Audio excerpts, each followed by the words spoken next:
பாமக நிறுவனர் திரு ராமதாஸ் அவர்களுக்கும் தலைவர் திரு அன்புமணி இருவருக்கும் இடையே நடைபெற்று வரக்கூடிய ஒரு காரசாரமான விவாதங்கள் ஒரு விவாத பொருளாய் பேசு பொருளாய் மாறியிருக்கக்கூடிய சூழல் என்ன நடக்கிறது பாமகவில் என்பது குறித்து பேசுவதற்காக நம்மோடு இணைந்திருக்கிறார் தமிழ்நாடு தன்னுரிமை கழகத்தினுடைய தலைவரும் திரு ராமதாஸ் அவர்களின் நீண்டகால நண்பருமாக இருக்கக்கூடிய திரு பழ கருப்பையா அவர்கள். ஐயா வணக்கம். பாமகவில் என்ன நடந்துட்டு இருக்கு அப்படிங்கறத எல்லாருமே பாக்குறாங்க.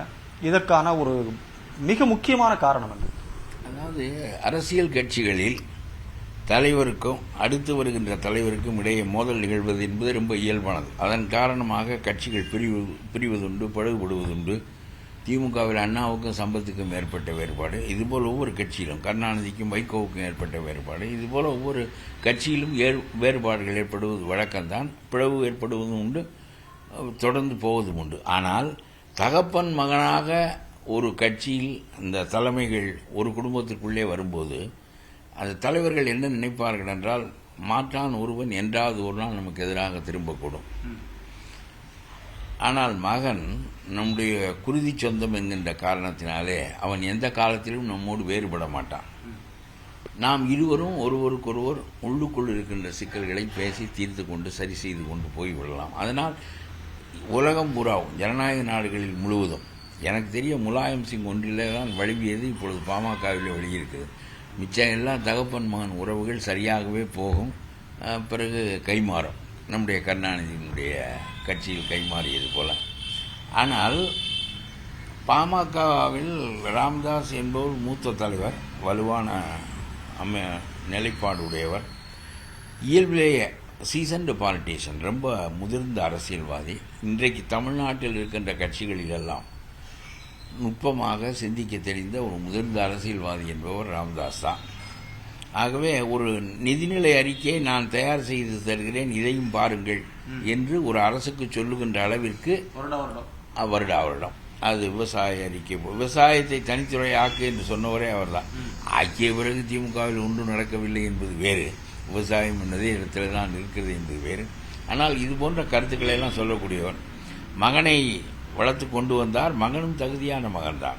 மகன் ஒன்றும் விவரம் தெரியாத மகன் என்று சொல்ல முடியாது. எங்கே வேறுபாடு வருகிறது என்று நான் நினைக்கிறேன் என்றால், அதாவது கட்சி வெற்றியை நோக்கி போவதற்கு கூட்டணி என்பவை இன்றைக்கு அடிப்படையாக இருக்கின்றன. ஆகவே ராமதாஸ் என்ன நினைத்தார் சென்ற பாராளுமன்ற தேர்தலில் என்றால், அதிமுக தான் இயல்பான கூட்டணி, நேச்சுரல் அலையன்ஸ். ஏனென்றால் நமக்கு 10.5% விழுக்காடு நம்முடைய நெருக்கடி, நாம் நெருக்கடி கொடுத்த போது தந்தார்கள் என்பது மட்டுமல்ல, இயற்கையாக நம்மை விரும்புகிறார்கள். ஆகவே திமுக பாஜகவுக்கு மாற்றாக, அதுவும் தனித்து அதிமுக நிற்கின்ற போது, இவர்கள் கூட்டை விரும்புகின்ற போது அவர்களோடு சேருவதுதான் இயல்பானது என்று கருதி பேச்சுவார்த்தைகளெல்லாம் தொடங்கி எல்லாம் முடிந்த பிறகு இவர் பிஜேபியோடு சேர வேண்டும் என்று விரும்பினார் என்பதுதான் இந்த வேற்றுமைக்கு பெரிய அடிப்படை. பிஜேபியோடு இவர் சேர விரும்பியதற்கு காரணம் பிஜேபி வலிமையான கட்சி என்பதனால் அல்ல, மத்தியில் ஆட்சியில் இருக்கின்ற கட்சி என்பதனால். ஆகவே எங்காவது ஒரு தருமபுரி போன்ற 1-2 இடங்களில் கூட நம்முடைய சொந்த செல்வாக்கள் வெற்றி பெற்று போனால் அங்கே போய் மந்திரி ஆகலாம் என்பது இவருடைய கருத்தாக இருக்கும். ஏற்கனவே அவர் அங்கே மந்திரியாக இருந்தவர். இவருக்கு பல வகையான உறவுகளும் நெருடல்களும் மத்திய அரசாங்கத்தில் உண்டு என்று சொல்கிறார்கள். அது இப்பொழுது முக்கியமில்லை. இந்த கூட்டணி பின்னால் நாம் பாஜக பெரிய கட்சியாக இல்லாவிட்டாலும் வெற்றி பெற்று வருகின்ற போது அங்கே ஒரு இடத்தை பெறுவதற்கு வசதியாக இருக்கும், மந்திரியாக ஆகலாம். அதிமுகவோடு சேர்ந்தால் 3 இடம் நாம் பெறலாம், 7 இடங்களில் அவர்கள் வெற்றி பெறுவார்கள். திமுக கூட்டணியை பலவீனப்படுத்தலாம் என்றாலும் கூட நாம் மந்திரியாவதற்கு அது உதவாது என்று அவர் கருதியிருக்கலாம் என்று நான் உய்த்துணர்கிறேன். நான் இன்ஃபர், எனக்கு அப்படித்தான் இருக்க வேண்டும். அதனால கடைசி நேரத்தில் போய் நெருக்கடி கொடுத்து அவர் பாஜகவிலே சேர்ந்து விட்டார். அதனாலே தருமபுரியில் கூட வெற்றி பெறுகின்ற நிலைமை ஏற்படவில்லை. ஏனென்றால் பாஜகவுக்கு எதிரான வாக்குகள் தமிழ்நாட்டில் 12% சிறுபான்மை வாக்குகள், அவையெல்லாம் நமக்கு எதிராக இல்லாவிட்டாலும் நாம் பாஜகவோடு சேரும்போது நமக்கு எதிராக மாறிவிடுகின்றன. அந்த தன்மை இயற்கையிலேயே இருக்கின்ற போது இவருடைய கூட்டணி தவறாக போய் அந்த கட்சி பல காலமாக திருமாவளவன் கட்சி போன்றவையெல்லாம் 2 எம்பிக்களை பெறுகின்ற போது நம்முடைய கட்சி ஒன்றையும் பெறவில்லை என்று சொன்னால் நாம் பெரிய கட்சி என்று சொல்லிக்கொண்டு சீசன்டு பாலிட்டிஷியன்ஸ் என்று சொல்லிக் கொள்வதிலே பொருள் இல்லை என்று ராமதாஸுக்கும் அவருக்கு நடந்த உராய்வு அதன் அடிப்படையில் நடந்ததுதான். அதாவது அரசியல் கருத்து வேறுபாடுகள் எல்லா கட்சியிலையும் இருக்கும். கருத்து வேறுபாடு அல்ல, இது ஒரு கட்சியினுடைய நிலைப்பாட்டையே ஆட்டம் காண செய்யக்கூடிய ஒரு கட்சி. சொல்லுகிறேன், ஒரு சாதாரண கருத்து நிலைகளில் வேறுபாடு ஏற்படுகிறது என்று வைத்துக் கொள்ளுங்கள், அது பெரிய பாதிப்பை கட்சியிலே உண்டாக்காது.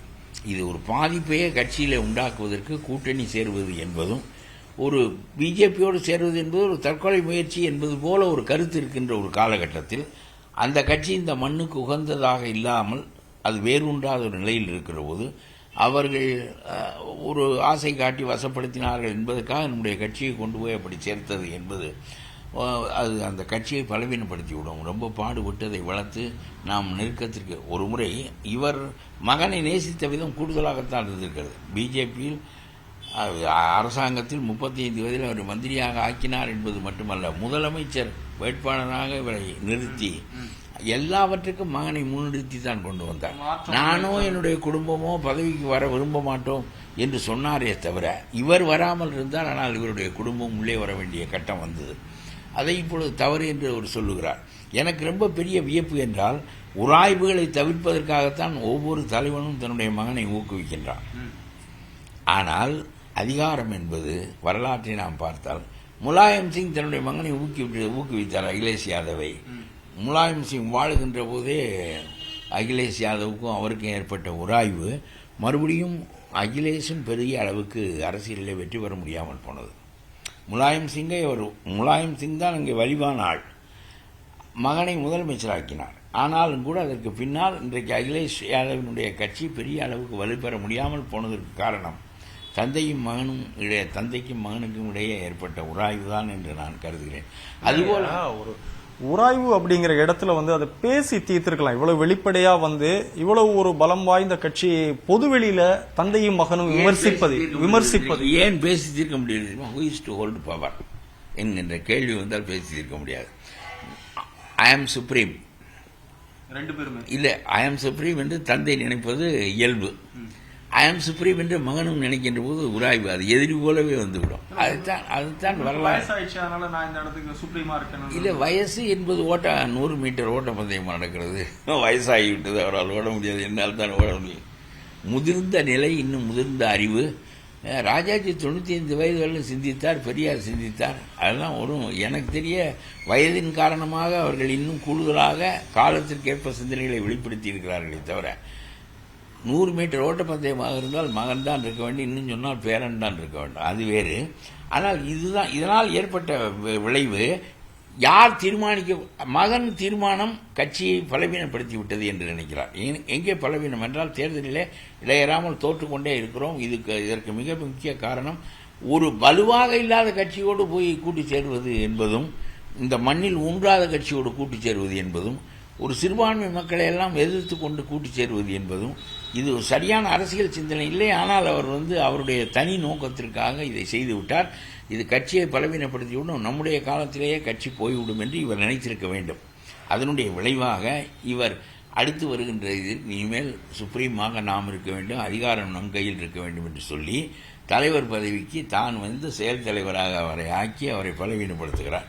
ஆனால் இயல்பிலேயே கடந்த 10 ஆண்டுகளாக கட்சி அடுத்த கட்ட நிர்வாகிகளிடம் தொடர்பு வைத்திருந்தவர் நம்முடைய அன்புமணி தான். அன்புமணி குறைவானவர் இல்லை, நெய்வேலி போராட்டங்கள் எல்லாம் சிறப்பாக நடத்தியவர் தான். ஆனாலும் கூட தன்போக்காக முடிவெடுக்கக்கூடியவர் என்று அவரை சொல்லுகிறார். இவர் தன்போக்காக முடிவெடுக்காமல் எல்லாரிடமும் கலந்து பேசி நமக்கு எது உகந்ததோ அதன்படி முடிவெடுக்க வேண்டும். கலந்து ஆலோசிப்பதில் என்ன தயக்கம் இருக்கு? இல்லை, சில பேருடைய இயல்பு தன்போக்கில். அது இந்த பாஜகவோடு கூட்டி சேர்க்கின்ற முடிவை அவர் எடுக்கிறார். ராமதாஸை மட்டும் சரிவண்ணி நெருக்கடிக்கு உள்ளாக்கி அந்த முடிவை அவர்கள் செலுத்தி விடுகிறார்கள் என்று சொன்னால், எந்த கட்சியிலும் பொதுக்குழு செயல்படுவதில்லை, செயற்குழு செயல்படுவதில்லை, எதுவும் செயல்படுவதில்லை. எல்லாரும் அவரவர்கள் தலைவர்களாக இருக்கிறவர்கள் எழுதி கொடுப்பதற்கு ஆள் வைத்திருக்கிறார்கள், யோசனை சொல்வதற்கு ஆள் வைத்திருக்கிறார்கள், ஏஜென்சிகளை நியமித்துக் கொள்கிறார்கள். அவர்கள் எடுக்கின்ற முடிவுக்கு ஆமா போடுவதற்காகத்தான் பொதுக்குழு இருக்கிறது. எனக்கு தெரிய பொதுக்குழு ஒன்றை விவாதித்தது என்று நான் கடந்த 30-40 ஆண்டுகளில் பார்த்ததே இல்லை. செயற்குழு என்பது ஒரு வெட்டிக்குழு. இதெல்லாம் ஆட்டுக்கறியை தின்றுவிட்டு களைவதற்காக ஏற்பட்டவை இந்த பொதுக்குழுவை தவிர எந்த ஒரு மனிதனையும் அறிவு கொண்டு சிந்திப்பதற்கு ஒரு கட்சி ஊக்குவிப்பதில்லை, ஒரு கட்சியும் ஊக்குவிப்பதில்லை. அதனாலே இதர்கள் இப்படித்தான் இருக்கும். பிறகு தந்தையா மகனா என்கின்ற நிலைப்பாடு எப்பொழுது வருகிறது என்றால், மகன் எடுத்த முடிவு தோல்வியை நோக்கி செலுத்தி விட்டது என்றவுடன் தந்தை அதிகாரத்தை தான் கையில் எடுக்க நினைக்கிறார். இப்பொழுது கட்சி நம் கையில் இல்லை, அவன் கைக்கு போய்விட்டது என்று அவருக்கு தெரிகிறது. அவரே சொல்லுகிறார், 9 பேர் மாவட்ட செயலாளர் வந்திருந்தார்கள் என்று சொல்லுகிறார். கட்சி நம்முடைய கையை விட்டு போய்விட்டாலும் அன்றே நான் செத்து போனேன் அப்படிங்கிற வார்த்தை சொல்றாரு. அதனால கட்சி நம்முடைய கையை விட்டு போய்விட்டது என்று அவர் நினைக்கிறார். அப்பொழுதும் அவர் முனைப்பானவர், ஊக்கமானவர், உங்களுக்கு சொல்லுகிறேன். அதனாலே இந்த கட்சி நிர்வாகிகள் எல்லாம் இவர் பக்கம் வந்தால், என்னுடைய அபிப்பிராயம் தான், நான் பொதுவான மனிதனாக இருந்து கருத்து சொல்கிறேன், பாமகவை அவருக்கு பின்னால் மகன்தான் நடத்த முடியும் என்கின்ற அளவிற்குத்தான் ஒரு நிலை இருக்கிறது. ஜி.கே. மணி போன்றவர்களை வைத்துக்கொண்டு அதை நடத்த முடியாது. முகுந்தன் போன்ற சின்ன வயசு ஆட்களை வைத்துக்கொண்டு நடத்த முடியாது. ஆனாலும் கூட இந்த கட்சியை நம்மால் கொண்டு செலுத்த முடியும் என்று இவர் நினைப்பாரே. ஆனால் ராமதாஸ் தான் அந்த கட்சியினுடைய முகம். ஏனென்றால் மக்களிடம் செல்லுபடியாகக்கூடிய முகம் அவர். கட்சி யார் கையில் இருந்தாலும் அது ஒரு பெரிய விஷயம் இல்லை. இல்ல சார், திரு ராமதாஸ் அவர்கள் தான் ஒரு முகம்னு குறிப்பிடுறீங்க. ஆனா அன்புமணி பின்னால் தான் கூட்டம் அதிகமாக இருப்பது தெரியாது. மாவட்ட செயலாளர்கள் தொடங்கி நிர்வாகிகள் எல்லாருமே. இது சாத்தியமா? அப்பாரட்டஸ் என்பது வேறு. அப்பாரட்டஸ் என்பது அவர்கள் யார் ஒட்டி பழகுகிறார்களோ அவர்களிடம் நிர்வாகிகள் இருப்பார்கள். பிறகு சேர்மனுக்கு நிறுத்துவது, எம்எல்ஏக்கு நிறுத்துவது, சீட் கொடுப்பது, அது இது என்று யார் கையில் அதிகாரம் இருக்கிறதோ, கூடுதல் எண்ணிக்கை இருக்கிறதோ அந்த பக்கமாக அவர்கள் நிற்பார்கள். ஆனால் நான் சொல்லுகிறேன், நீங்கள் எத்தனை உறுப்பினர்களை வைத்திருக்கப் போகிறீர்கள்? கட்சி என்கின்ற கருவி உங்கள் கையில் இருந்தாலும் மக்கள் யாரை பெரிதாக கருதுகிறார்கள் என்பதுதான் ரொம்ப முக்கியம். வன்னியர்களுக்கிடையே ராமதாஸ் தான் முகம் என்று நான் இன்றைக்கும் நினைக்கின்றேன். ஆகவே ராமதாஸினுடைய கொள்கைகளை நிறைவேற்றுகிறேன் என்று தான் நீங்கள் சொல்ல வேண்டியிருக்கிறது. ஒரு மகன் எங்கே வேறுபடலாம் என்று நான் சொல்லுகிறேன். மகன் ராமதாஸ் தோற்றுவித்த கட்சி சிறந்தது. அவருடைய கொள்கைகள் காலத்தால் பழையன ஆகிவிட்டன. ஆகவே நாடு இப்பொழுது புதிய மாற்றங்களை எதிர்பார்க்கிறது. நான் புதிய நிலைப்பாடுகளை மேற்கொண்டு இந்த கட்சியை நடத்த விரும்புகிறேன். ஆகவே ராமதாஸிடமிருந்து நான் வேற்று நிலைக்கு எடுத்துச் செல்வதற்கு அவரை விட்டு விலகி நிற்க வேண்டியது இருக்கிறது என்று இவர் சொல்வாரே. ஆனால் அது புதிய சிந்தனைக்குரியது. கொஞ்சம் கொஞ்சமாக கூட வளர்க்கலாம். அப்படி இல்லை, ராமதாஸினுடைய கொள்கைகளை நான் நிறைவேற்றுகிறேன், ஆனால் ராமதாஸ் இல்லாமல் நிறைவேற்றுகிறேன் என்றால் எடுபடாது. ராமதாஸினுடைய கொள்கைகளைத்தான் நான் நிறைவேற்றுவேன். ஐயா தான் எல்லாத்தவற்றுக்கும் அடிப்படை. ஆனால் கட்சி என் கையில் இருக்கிறது, நான் நிறைவேற்றுகிறேன் என்று சொன்னால், ராமதாஸ் இல்லாமல் ராமதாஸினுடைய கொள்கைகளை நிறைவேற்றுகிறேன் என்று சொல்வது எடுபடாது, முரணாக தெரியும். அதாவது மகனை இளம் வயதிலேயே அமைச்சராக்கி உச்சி முகர்ந்து பாராட்டி இதுபோல ஒரு அமைச்சர் இல்லைன்னு கொண்டாடிய திரு ராமதாஸ் இன்னைக்கு 35 வயதிலேயே அவரை நான் அமைச்சராக்கியது தவறு, வளர்த்த கடா மார்பில் பாய்கிறது, வலிக்கிறதுன்னா ரொம்ப ஒரு கண்ணீர் மல்க பேசியிருக்காரு. இவ்வளவு ஒரு வெளிப்படையான ஒரு இது தேவையா? அதிகம் போய் அவர் வெளிப்படையான மனிதர், உண்மையை பேசுவார், வெளிப்படையான மனிதர், அஞ்சாமல் பேசுவார். தன்னுடைய பலவீனங்கள் என்று இதற்கும் இதை வெளிப்படுத்தினால் நம்மை பலவீனமாக நினைப்பார்களே என்று நினைக்க மாட்டார். 9 மாவட்ட தலைவர் தான் நான் கூட்டிய கட்சி கூட்டத்துக்கு வந்திருந்தான் என்று வெளிப்படையாக சொல்லுகிறார். அவர் சொல்லாவிட்டால் அந்த கட்சியை பலவீனப்படுத்தாது. அவர் அதையும் வைத்துக்கொண்டு வளர்க்க முடியும் என்று அவர் நினைக்கலாம். அதாவது மீண்டும் அது பலவீனப்படுத்தும் என்று சாதாரண பார்வை. ராமதாஸ் என்பதுதான் பலம் என்பதுதான் ராமதாஸினுடைய கருத்தும். ஒரு 40 ஆண்டுகள் அந்த சமூகத்திற்காக பாடுபட்டிருக்கிறார், அவர்களை வழிநடத்தி கொண்டு சென்றிருக்கிறார். நான் வெளியே இருக்கின்றவன் இந்த கட்சியை சேர்ந்தவனும் இல்லை, இந்த கட்சியோடு தொடர்புடையவனும் இல்லை. ஆனாலும் கூட அந்த ஒரு ஃபவுண்டர் லீடர் என்பவர் ரொம்ப ஒரு பெரிய இது அவருடைய முகத்தின் மீது தான் கட்டப்படுகிறது. நேரு குடும்பம், நேருவினுடைய முகம் இன்றைக்கு வரையிலும் பயன்படுகிறது. ஆகவே ராமதாஸை தவிர்த்துவிட்டு வன்னியர்களுக்கான கட்சியை அவருடைய மகன் பேரன் யாரும் எடுத்து செல்ல முடியும் என்று நான் நம்பவில்லை.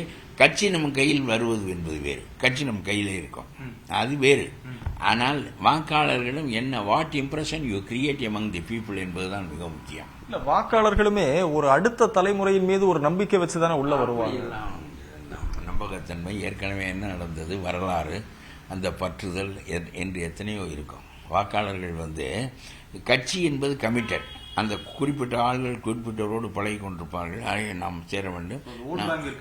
ஓட் பேங்க் இஸ் டிஃபரெண்ட், கட்சி என்பது டிஃபரெண்ட். அதில் அவர்களுக்கு நீண்ட காலமாக கவனித்து வந்தவர்கள் நம்ம பிராண்ட் வேல்யூ மாதிரி தான், நம்ம ரொம்ப காலத்து பிராண்ட் வேல்யூ அது. என்ன அது ரொம்ப எனக்கு ராமதாஸை பிடித்த ஒரே குணமே, எது பலம் எது பலவீனம் என்றெல்லாம் சிந்திக்க மாட்டார், எது படுகிறதோ சொல்லுவார், அஞ்சாமல் சொல்லுவார்.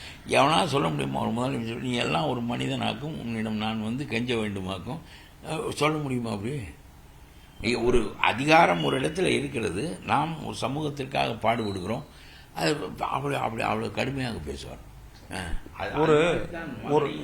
ஒரு 10 ஆண்டுகளாக ஒரு பெரிய வளர்ச்சி பாதையில் இல்லாத பாட்டாளி மக்கள் கட்சி இப்போ இருக்கக்கூடிய சூழலை பார்க்குறப்போ அடுத்த கட்டத்தை நோக்கி நகருமா? இல்லை, அது என்றைக்குமே. நான் ஒரு 20 ஆண்டுகளுக்கு முன்பு ராமதாஸ் ஐயாவோட ரொம்ப நெருக்கம். ஓபி ராமசாமி ரெட்டியார் நூற்றாண்டு விழாக்கு என்னை கூப்பிட்டார். திரும்ப அவருடைய பழைய அம்பாசிடர் இருக்காரு, பின்னால் உட்கார்ந்துருந்தேன், ராமதாஸ் முன்னால் உட்கார்ந்துருந்தார். 2 பேரும் பேசிக்கொண்டே வந்தோம். ஏன் உங்களுடைய திறமைக்கும் ஆற்றலுக்கும் நீங்கள் தமிழ்நாடு முழுவதற்கும் கட்சி நடத்துங்கள், எதுக்கு ஒரு சமூகத்திற்காக கட்சி நடத்துகிறீர்கள்? தமிழ்நாடு முழுவதுக்கு நடத்தினால் தானாக வன்னியர்கள் உங்கள் பின்னால் வருவார்கள். காமராஜர் தமிழ்நாட்டுக்கு நடத்தினார், அவருடைய சமூகம் அவர் பின்னால் தானாக வந்தது. தேவர் தமிழ்நாட்டுக்கு நடத்தினார், அவருடைய சமூகம் அவர் பின்னால் வந்தது. இத்தகைய ஒரு மனிதனை நம்முடைய சமூகம் பெற்றுக் கொடுத்திருக்கிறது என்று அவர்கள் தானாக வருவார்கள். ஆனால் நான் பேசுவது முழு நாட்டுக்கும் பேச வேண்டும் என்று சொன்னபோது அவர் வெடிக்க, ஏன்ப்பா கொஞ்சம் பேர் என்னோட வர்றதையும் அத்து விடுறதுக்கு நினைக்கிறா அவ்வளோ இருக்கு நீ என்று சொன்னார். ரொம்ப வெடிக்க பேசுவார். அதெல்லாம் ஆண்டுகள் ரொம்ப ஆகிவிட்டன. ஆகவே நான் சொல்லுகிறேன், ஜாதி கட்சி it has its own limitations. அது ஒரு பெரிய, அது அந்த கட்சியினுடைய குறை இல்லை. கட்சி தோற்றுவிக்கப்பட்ட முறையே ஜாதி என்கின்ற காரணத்தினால் ஒரு வரையறைக்குள்ளது வந்துவிடும். அதற்கு மேலாக அது போக முடியாது, மாற்று ஜாதியினரிடம் போக முடியாது, அது பெரிய சிரமம். ஆனால் அவர் அந்த சமூகம் ரொம்ப அடிமட்டத்தில் இருக்கிற சமூகம், அதை தூக்கி கொண்டு நிறுத்தி நாம் செய்ய வேண்டும் என்று பாட்டாளி மக்கள் சமூகம் என்றே அதற்கு பேர் வைத்து தூக்கி கொண்டு வருகிறார், அதற்கு போராடுகிறார். அவர் he was sincere to his community. அது தனி, அதை எடுத்துக்கொள்ளக்கூடாது. நான் அதை ஜாதிக்காக ஒரு கட்சி இருப்பதை நான் எப்பொழுதும் உடன்படுவதில்லை. டாக்டர் ராமதாஸ் அவர்கள் நேற்று செய்தியாளர்களை சந்திக்கும் போது கூட அதுக்கு முன்னாடி உங்ககிட்ட பேசினாரு அப்படின்னு சொல்லி தகவல்கள் வருது, உண்மையா? என்னோடு பேசினார். எனக்கு அவர் பாருங்கள், தொலைபேசி என்னுடைய எண்ணை தெரிந்து கூப்பிடுகிறார். என்ன கருப்பையா ராமதாஸ் பேசுறேன்னாரு. எனக்கு கிரித்து போச்சு. அப்புறம் ஐயா தானா இல்லை வேற எவனோ அது ராமதாஸ் பேசி தொலைச்சுன்னா நான் ஐயா ஐயான்னு அவரிடம் பேசி ஏதாவது ஆகிடக்கூடாது. ஐயா அப்போ ரொம்ப காலம் ஆச்சு, பாமக தலைவர் தானே ஐயா அப்படின்னு கேட்டேன். என்னப்பா என் குரல் உனக்கு தெரியலையா அப்படின்னாரு. அப்புறம் தான் பேசுனேன். அவர்தான் சொன்னார், உன் பேச்சையெல்லாம் கேட்டுக்கொண்டு தான் இருக்கிறேன், உன் மனதில் பட்டதை நீ பேசுவ, எப்போதும் அது உனக்கு உள்ள ஒரு குணம், அது எனக்கு ரொம்ப பிடிக்கும். என்ன யாருக்காகவும் தயவு தாட்சணியம் வேண்டியவர் வேண்டாது எதுவும் கிடையாது, உனக்கு ஒன்றை பற்றி என்ன தோன்றுகிறதோ அது பேசுவாய், நீ பேசியதை நான் கேட்டேன், ரொம்ப சரியாக இருந்தது என்று சொல்லி மகிழ்ந்தார். சரியா, ரொம்ப மகிழ்ச்சி. உங்களை போல ஒரு ரொம்ப முதிர்ந்த அரசியல்வாதி ஒரு நீண்ட காலத்திற்கு பிறகு நேற்று உங்களிடம் பேச வேண்டிய ஒரு தேவை என்னன்னு ஏதாவது வருத்தங்கள் ஏதாவது பதிவு பண்ணார் அவங்ககிட்ட பகிர்ந்துக்கிட்டாரு? இல்லை, அதுக்கு மேலே உள்ளதெல்லாம் பேச வேண்டாம். அது நான் சிலவற்றையாக கேட்டேன், ஐயா நீங்கள் அந்த கட்சியோட கூட்டணி சேர்ந்து விடுவீர்கள் என்று கூட சொல்லுகிறார்கள், அதெல்லாம் சேருவேனாப்பா என்றெல்லாம் சொன்னார். அதையெல்லாம் நான் இங்கே பதிவு செய்வது என்பது அது தனிப்பட்ட முறையில் அவர் பேச அப்பா மகன் இல்லை இல்லை அப்பா மகன் பேச்சில் நான் ஒரே ஒரு முடிவு மட்டும் சொல்கிறேன். நான் அன்புமணியை குறைவாக மதிக்கவில்லை. அவர் நல்ல தந்தைக்கு பிறந்த சிறந்த மகன்தான். ஆனால் எங்கேயோ ஒரு முடிவெடுப்பதில் தன் போக்கில் போவதில் ஒரு குறை இருக்கிறது. ராமதாஸ் போல ஒரு முதிர்ந்த அரசியல்வாதியை வைத்துக்கொண்டு தன்போக்காக முடிவெடுக்கின்ற காரணத்தினால் வருகின்ற உராய்வுதான் இது.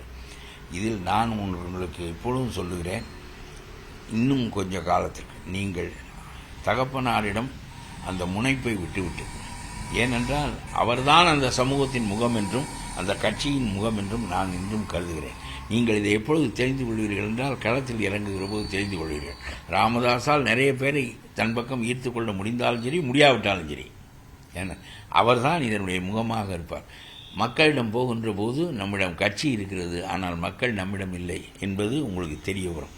ஆகவே ஒரு தந்தையிடம் நாம் தோற்பது என்பது பெருமையை தவிர சிறுமை இல்லை. ஆகவே நீங்கள் அவரோடு சரி செய்து கொள்ளுங்கள் என்பதுதான். ஏனென்றால் நாம் போய் மாற்றானிடம் மானக்கேடாக, மானம் என்பது நிலை தாழாமை என்று வள்ளுவன் சொல்வான். மானம் என்ற சொல்லுக்கே நிலை தாழாமை, உங்களுடைய நிலையிலிருந்து இறங்காமல் பிடித்தபடியில் நிற்பது, அதுதான் மானம். அது தகப்பனிடம் நாம் பாராட்ட தேவையில்லை, அது சிறுமை இல்லை, பெருமைதான். தகப்பனிடம் போய் நீங்கள் இணைந்து போகின்ற ஒன்று. இந்த யாரோ ஒரு பொருளாளர் அவர் நீக்கி போட்டால் நீக்கி விட்டு போகட்டுமே, அதை நான் திரும்ப உண்டாக்கியே தீர்வேன் என்பது மீண்டும் பகைக்கான ஒரு முட்டல் நிலையைத்தான் ஏற்படுத்தும். விரைவில் இது ஒரு தீர்வு கிடைக்கும் நம்புறீங்களா?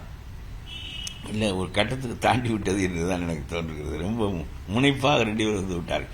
அதில் அவர் பேசினார் இவர் பேசினார் என்பதெல்லாம் கூட இல்லை. அவர் யாரையெல்லாம் நீக்கி வைக்கிறாரோ அவர்களெல்லாம் நான் உண்டாக்கி வைப்பேன் என்று கவலைப்படாதே, கட்சியை நாம் தான் நடத்தப் போகின்றோம் என்று ஒரு தனி முடிவுக்கு அவர் வந்து விடுகிறார். வந்து விடுகின்ற போது அது அருந்து விட்ட நிலையை ஏற்படுத்தும். அதாவது ராமதாஸ் வந்து ஒருவரை வேண்டாம், அந்த கட்டுப்படவில்லை கட்சிக்கு என்று நீக்கி வைக்கிறார் என்று வைத்துக்கொள்ளும், அவரையே திரும்ப நான் தான் தலைவர், அவர்களை உண்டாக்கி வைக்கிறேன் என்கின்ற நிலை ஏற்பட்டால் உராய்வு மீண்டும் பெரிதாகும்.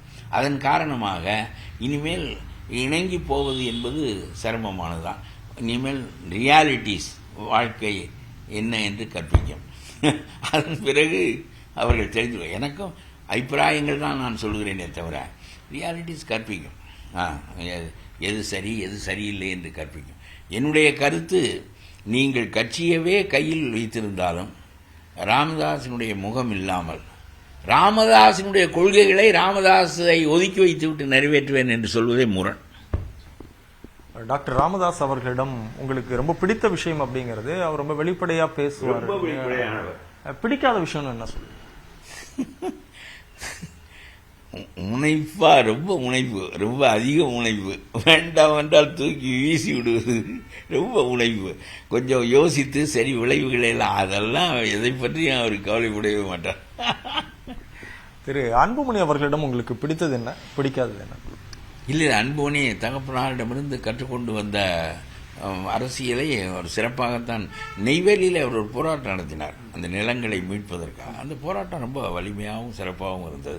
இப்பொழுது எனக்கு தெரிய பாமகவில் GK மணியால் இந்த கட்சியை இந்த முனைப்போடு நடத்த முடியாது, மற்றவர்களால் நடத்த முடியாது. இப்பொழுது அந்த கட்சியில் இருப்பவர்களிலேயே அன்புமணி தான் விவரம் தெரிந்தவர், நல்லது கெட்டதை புரிந்து கொண்டு செய்யக்கூடியவர். அவரை போலவே அறிக்கை விடுகிறார், அவரை போலவே முனைப்பாக நிற்கிறார், எல்லாம் செய்கிறார்.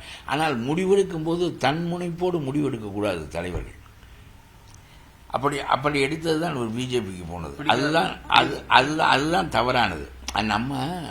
நாம் செய்கின்ற முழு அதிகாரமே நமக்கு இருக்கட்டும், நீ எடுக்கின்ற முடிவு தான் முடிவு என்று கட்சி முழு அதிகாரத்தை உங்கள் கையில் கொடுக்கட்டும். காந்தி எடுக்கின்ற முடிவு தப்பாக போனால் தேசம் பாதிக்கப்படும். நீங்கள் எடுக்கின்ற முடிவு தப்பாக போகின்ற போது கட்சி பாதிக்கப்படும். அந்த மக்கள் சோர்ந்து விடுவார்கள். வெகு காலத்துக்கு பிறகு பாருங்கள், நம்ம போய் ஒரு MP வர முடியவில்லை, அந்த மக்கள் என்றைக்கு நாம் ஆட்சிக்கு வரப்போகிறோம், என்றைக்கு அதிகாரத்தை பிடிக்க போகிறோம் என்றெல்லாம் நினைப்பார்கள். ஆகவே அதிகாரம் உங்கள் கைக்கு வருகிறது என்பது முக்கியமில்லை, முடிவெடுக்க முடிகிறது என்பது முக்கியமில்லை. முடிவு தவறாக போனால் அதனுடைய விளைவுகள் எவ்வளவு பெரிய பாதிப்பை உண்டாக்கும் என்பது, அது இவர் ராமதாஸினுடைய முடிவு தான் சரியான முடிவு என்னுடைய கருத்துப்படி.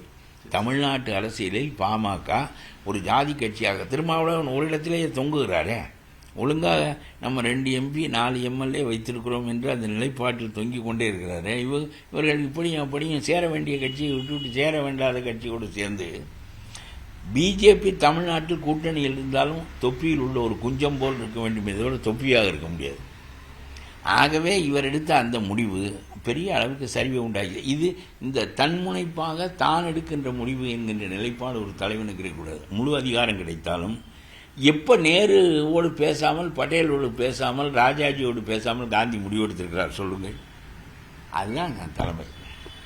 பாமகவில் ஒரு இரட்டை தலைமையை நோக்கி பயணிக்கக்கூடிய சூழல்ல வரக்கூடிய சட்டமன்ற தேர்தலில் இவங்களுடைய நிலைப்பாடு எப்படி இருக்கும்? அதுதான் சிக்கல். முலாயம் சிங் கட்சிக்கு இந்த சிக்கல் நேரிட்டது. தகப்பனும் மகனும் வேறுபட்டு நின்றார்கள். அதனாலே அந்த கட்சி பலவீனப்பட்டது. தாண்டி செல்ல முடியவில்லை. தாண்டி செல்ல முடியவில்லை என்பதுதான் நான் பழைய வரலாற்றிலிருந்து அறிந்திருக்கின்ற ஒரு செய்தி. அதே நிலைமை இதற்கு வரக்கூடாது.